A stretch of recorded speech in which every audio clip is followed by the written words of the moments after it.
bienvenue. Aujourd'hui, on va essayer de mieux comprendre un paysage assez varié, celui de la franc-maçonnerie, et plus spécifiquement, les différentes sensibilités qu'on trouve. Comment on s'y retrouve? C'est un peu la question. Oui, tout à fait.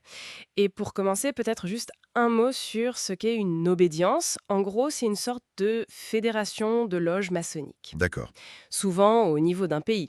Elle fait le lien entre les loges, elle peut faire partie de réseaux plus larges, internationaux, mais il faut bien garder en tête que c'est la loge locale qui reste vraiment le lieu principal de l'expérience maçonnique, là où on est initié ou en travail. Merci, c'est plus clair.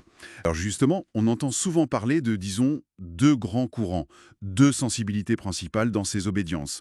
Le courant régulier, d'un côté, C'est ça. et de l'autre, ce qu'on appelle le courant libéral ou adogmatique. Et je voudrais insister tout de suite, le but ici, c'est pas du tout de dire que l'un est mieux que l'autre, hein. Non, absolument pas. C'est juste de comprendre ce qui les différencie fondamentalement. Exactement, la nuance est importante. Alors, ce courant dit régulier, il se base sur le respect de règles, de traditions assez anciennes. On parle parfois de landmarks, Mhm. des principes de base, quoi. Et typiquement, ça implique l'exigence pour les membres de croire en Dieu, ou en tout cas en un être suprême. D'accord. Il faut aussi la présence de la Bible en loge, qu'on appelle le volume de la loi sacrée. Et puis, historiquement, ces obédiences sont exclusivement masculines et elles interdisent les discussions politiques ou religieuses en loge. Très bien. Et du coup, le courant libéral ou adogmatique, comment il se situe par rapport à ça? Qu'est-ce qu'il définit, lui?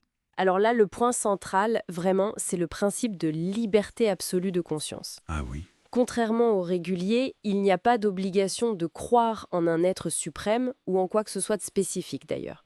Les idées métaphysiques, c'est considéré comme du ressort de chacun. Donc, qu'on soit plutôt Big Bang ou plutôt croyance en Dieu, c'est une affaire personnelle et c'est accepté. C'est exactement ça. C'est une démarche individuelle. Il y a d'autres points, bien sûr. Comme l'ouverture aux femmes, j'imagine. Oui, effectivement, ce courant accepte les femmes, alors ça peut être dans des loges juste de femmes ou bien des loges mixtes. On dit souvent que ces obédiences sont progressistes, parce qu'elles peuvent plus facilement aborder des sujets de société tout en restant, bien sûr, dans une démarche maçonnique. Et elles se disent adogmatiques, justement parce qu'elles refusent d'imposer un dogme. D'accord.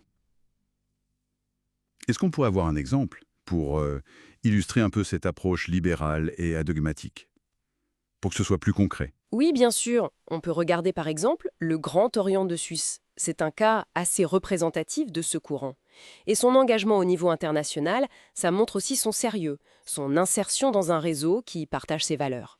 Ah oui, comment ça? Eh bien, par exemple, il est membre fondateur du CLIPSAS.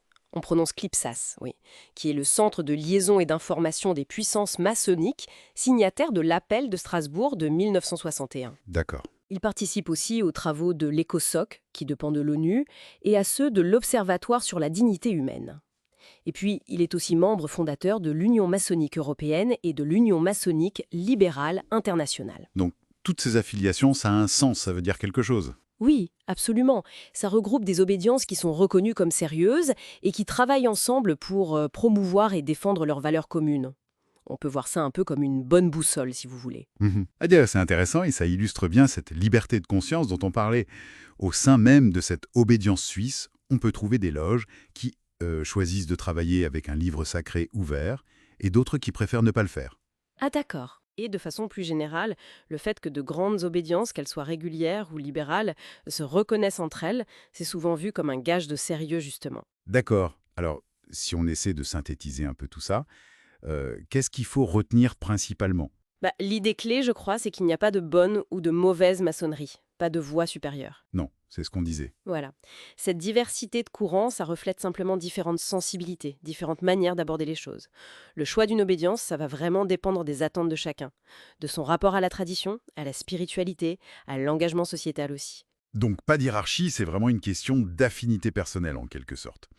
La reconnaissance mutuelle peut être un indicateur, mais le choix final, il reste très individuel. C'est tout à fait ça. Cette variété, elle montre différentes façons d'approcher la recherche de vérité, le perfectionnement de soi, et aussi l'amélioration de la société, ce qui reste quand même un but commun au cœur de la démarche maçonnique, quelle que soit l'approche choisie. Et ça ouvre peut-être une dernière piste de réflexion, au-delà des structures, des règles, des différences qu'on a vues, qui au fond pourrait bien unir toutes ces démarches, quel serait ce lien fondamental dans cette aspiration commune à améliorer l'individu et par voie de conséquence la société. Voilà une belle question pour continuer à réfléchir. Merci beaucoup pour cet éclairage très intéressant et merci à celles et ceux qui nous ont écoutés.